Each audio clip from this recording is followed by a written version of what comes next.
Kitchen. আজকে একটা recipe করে দেখাবো, শুরু থেকে শেষ পর্যন্ত ভিডিওটা দেখতে থাকুন। আজকে বানাবো উত্তরাপাম।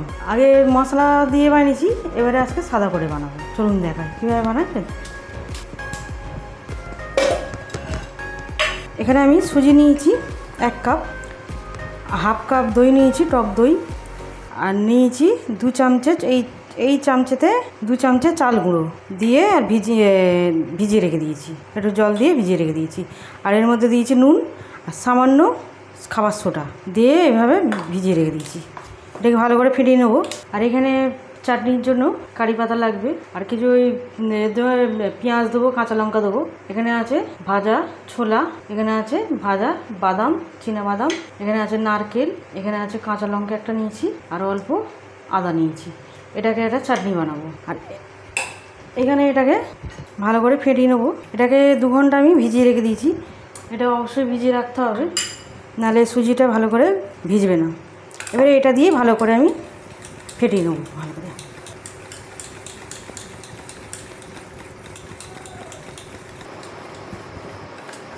দু মিনিট মতো ফেটিয়ে নিয়েছি। আর এখানে কোনো জল দিইনি, আর ওই অল্প জলেতেই হয়ে গেছে। ওই যেটা ভেজানো ছিল ওইটা দিয়ে হয়ে গেছে। এরকম হয়েছে, খুব বেশি পাতলাও না, খুব ঘনও না, যেমন হয়ে গেছে। এখানে আমি কড়া বসিয়ে দিয়েছি।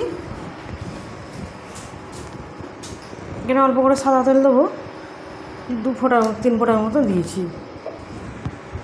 আর এই তেলটা এটা তেল ছাড়াই হবে। এখানে টিস্যু পেপার নিয়েছি, তেলটা খালি এরকমভাবে মুছে দেবো। প্রথম দিচ্ছি বলে এটা তেল দিয়ে দিলাম, দিয়ে টিস্যু পেপার দিয়ে মুছে নিলাম।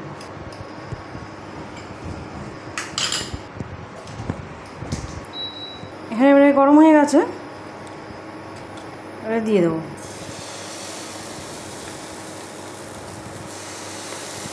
ধোয়া হাতা করে দিয়ে দিলাম।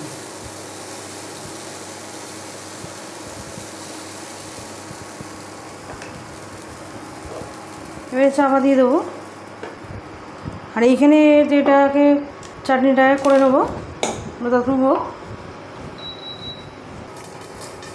কাঁচা লঙ্কাটাও দিয়ে দেবো, এখানে আদা নারকেল সব দিয়ে দেবো, বাদামটাও দিয়ে দেবো, ছোলাটাও দিয়ে দেবো, লাউড়াটা। অল্প নুন দেবো, এতে অল্প করে নুন দিয়ে দিলাম।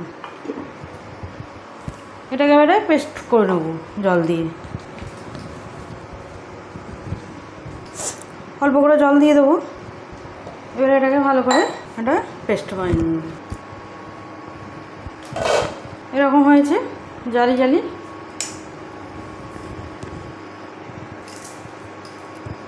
খুব সুন্দর হয়েছে জালি জালিটা, এইরকম হবে। এইভাবে আমি আবার তৈরি করে নেবো। 2 হাতা মতো করে দিয়ে দিলাম, আবার চাপা দিয়ে দেবো। এইভাবে করে নেবো। এটা আবার হয়ে গেছে পেস্ট করা। এবার এই বাটিতে নিয়ে নেবো।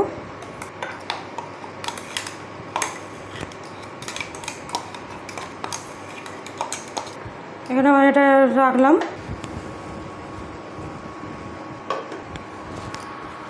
আবার দেখে নেবো, আবার একটা হয়ে গেছে। এটাও খুব সুন্দর হয়েছে, এটা তেল ছাড়াই হচ্ছে। আবার দিয়ে দেবো। এবার আমার হয়ে এসছে, দেখে নেবো কীরকম হয়েছে, দেখবো।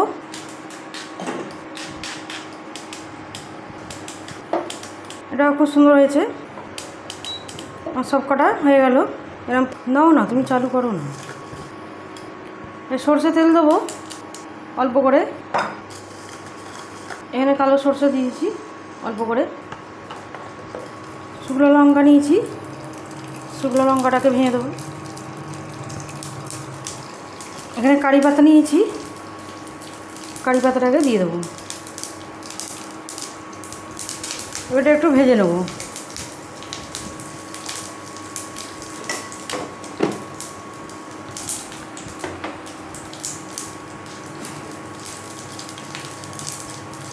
ভালো করে ভেজে নিতে হবে।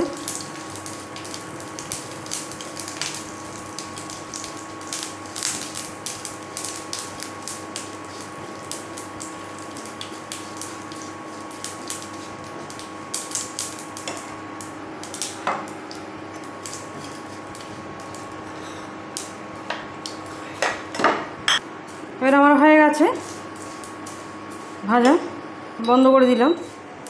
এবার এটা চাটনিতে দিয়ে দেবো। এবার এটা একটু মেখে নেবো, দিচ্ছি। আমার একদম রেডি। আর কত সুন্দর হয়েছে, একদম জালিদার টাইপের, খুব সুন্দর হয়েছে। এদিকেও ভালো হয়েছে আর খুব নরম, একদমই নরম। আমার একদম রেডি, আমার একদম রেডি। এটা খেতে খুবই ভালো লাগে, অবশ্যই ট্রাই করবেন। আমার রেসিপি যদি ভালো লাগে বন্ধুদের সাথে শেয়ার করবে, লাইক করবে আর সাবস্ক্রাইব করবে।